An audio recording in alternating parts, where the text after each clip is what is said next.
అంటే ప్రజలకు పాలనను దూరం చేయడమే తప్ప ఇంకొకటి కాదు. ఆల్రెడీ జిహెచ్ఎంసీలో ఉన్న సమస్యలని ఇప్పుడున్న సమస్యలను పూర్తి స్థాయిలో జిహెచ్ఎంసీ అటెండ్ చేయలేకపోతుంది. డ్రైనేజ్ గానీ, రోడ్లు గానీ, ప్రజలకు సౌకర్యాలు గానీ, మంచినీటి వసతులు గానీ, పెద్ద ఏరియా పెద్దదైపోయేసరికి కూడా జిహెచ్ఎంసీ కంట్రోల్ పూర్తి స్థాయిలో లేకుండా స్పష్టంగా కనిపిస్తా ఉంది హైదరాబాద్ జిహెచ్ఎంసీ పరిధిలో.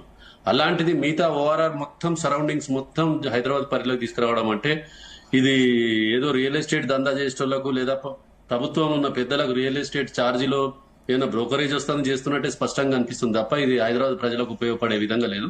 పాలనా వికేంద్రీకరణ జరిగితేనే, చిన్న చిన్న క్లస్టర్ ఉంటేనే ప్రజలకు పాలన సౌలభ్యం ఉంటది. ఈ రాష్ట్ర ముఖ్యమంత్రి స్వయంగా రియల్ ఎస్టేట్ ఏజెంట్ గనక, ఈ వ్యాపారి గనక ఆయనకు రియల్ ఎస్టేట్ కోణాలని అవపిస్తా ఉన్నట్టుంది కానీ ప్రజల సౌలభ్యంగా కనిపిస్తలేదు. ముఖ్యంగా మనం చూసినట్టయితే ఇప్పుడు ఫార్మాసిటీని కూడా కొత్తగా రియల్ ఎస్టేట్ వెంచర్లు చేయడానికి, డెవలప్మెంట్ కోసం ఫ్యూచర్ సిటీ అని చేయడం, ఈ రాష్ట్ర ముఖ్యమంత్రి అయిన కాంచెల్లి రియల్ ఎస్టేట్ కోణంలో ఆలోచిస్తున్నాడు రాష్ట్ర ముఖ్యమంత్రి తప్ప ప్రజల కోణంలో ఆలోచిస్తలేడు. వాళ్ళకి ఎవరు సలహా ఇస్తున్నారో కానీ ఇది ప్రజలకు, రానున్న ప్రజలకు చాలా ఇబ్బంది కలుగుతుంది. మేము బీఆర్ఎస్ పార్టీ తరఫున కూడా స్పష్టంగా వ్యతిరేకిస్తున్నాం. చిన్న క్లస్టర్లు ఉంటేనే, చిన్న మున్సిపాలిటీలాగా ఉంటేనే ప్రజలకు అందుబాటులో ఉంటుంది, సమస్యలు తొందరగా సాల్వ్ అయ్యే విధంగా ఉంటుంది. నియర్ బై ఉంటది కనుక పర్మిషన్లు కావచ్చు, ఏది కావచ్చు వాళ్ళు లోకల్ మున్సిపాలిటీలకు పోయి తీసుకుంటారు. ఇప్పుడు ప్రతి చిన్న పర్మిషన్ కూడా జిహెచ్ఎంసీ హెడ్ ఆఫీస్ పోవాలి, అక్కడ పర్మిషన్లు తెచ్చుకోలేదు. దానికి ప్రభుత్వ పెద్దలకు నజరానాలు ముట్ట చెప్పాల్సి వస్తుంది. అవన్నీ వస్తాయి, ప్రభుత్వానికి ఖజానా వస్తుంది, పెద్దలకు ప్రతి అపార్ట్మెంట్ కట్టినా ఏది కట్టినా ఛార్జెస్ వస్తాయనే విధంగా ఇది కనిపిస్తా ఉన్నది తప్ప ఇది స్పష్టంగా ప్రజలకు ఉపయోగపడే విధంగా మాత్రం ఈ ప్రభుత్వ నిర్ణయం, కాంగ్రెస్ ప్రభుత్వ నిర్ణయం కనిపిస్తలేదు.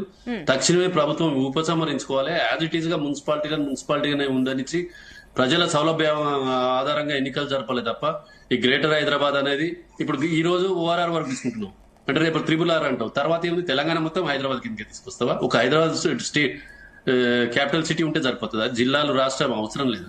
మొత్తం జిహెచ్ఎంసీ పరిధిలో తీసుకొచ్చి ఏం అడ్మినిస్ట్రేషన్ చేస్తారు? దాని ఉద్దేశం ఏంది? ఇప్పుడు మన శ్యామ్ సుందర్ గారు చెప్పినట్టు గ్రామాలలో రైతు బంధు కావచ్చు, రైతులకు వచ్చే సబ్సిడీలు కావచ్చు, అవన్నీ ఉంటాయి.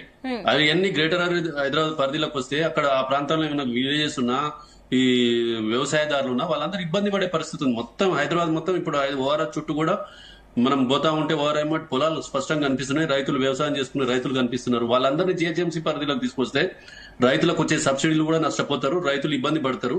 పూర్తిగా ఇప్పుడు అర్బనైజేషన్ కాలేదు. ఓఆర్ఆర్ పరిధిలో కూడా చాలా దిక్కులో పొలాలు అవుపిస్తున్నాయి, స్పష్టంగా వ్యవసాయ భూములు ఉన్నాయి. వాళ్ళందరికీ కూడా వ్యవసాయం చేసుకునే రైతులకు కూడా వ్యవసాయ భూముల ధరలు వాళ్ళకు కూడా ఇబ్బంది పడే పరిస్థితి ఉన్నది. రిజిస్ట్రేషన్ ఛార్జెస్ వాళ్ళు కొనాలన్నా అమ్మాలన్నా కూడా జిహెచ్ఎంసీ నామ్స్ ప్రకారం చేసుకోవాల్సిన పరిస్థితి ఏర్పడుతుంది. ఇవన్నీ కూడా రైతులకు కావచ్చు, ప్రజలకు కనుక ఇబ్బంది కలుగుతుంది కనుక ప్రభుత్వం మళ్ళీ ఒకసారి పునరాలోచన చేసుకోవాలి, నిపుణులతోటి ఒక సరైన కమిటీ వేసి ఒక నిర్ణయం తీసుకోవాలని మేము కోరుతాము. ఓకే అండి, వెంకట స్వామి గారు.